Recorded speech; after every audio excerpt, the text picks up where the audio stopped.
everyone, if you don't know me yet, my name is Ingrida and welcome to my channel. So this video I'm gonna show you super quick how to turn any falsies, any cheap looking falsies, but plasticky looking falsies, into the ones that will look more expensive and more, well, better.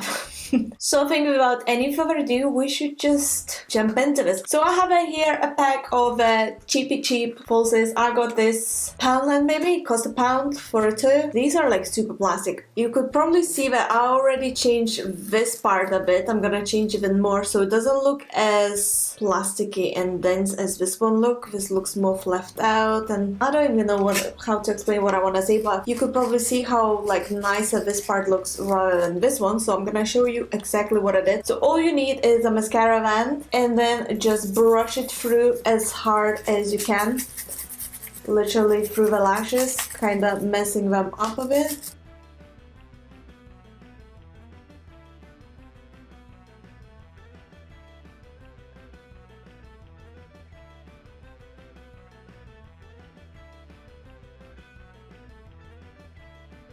And that's it, like less than a minute, and from this you go to this. Look at it. I mean, this is like super fake, plasticky looking, and this looks like a mink lashes, you know? So you literally can turn any super cheap ones. So I really hope you guys find this helpful. I've been using this trick for a while now, actually, with the cheap falsies, because it works. Saves you money as well. Like, I would rather wear these than these, you know? So I really hope you guys find this super quick video helpful and you're gonna use this trick. If so, don't forget to press that thumbs up and subscribe to my channel for more, and leave a comment down below. Let me know if you find this helpful and what you would like to see next on my channel, and I'll see you soon. So thank you so much for watching, and bye!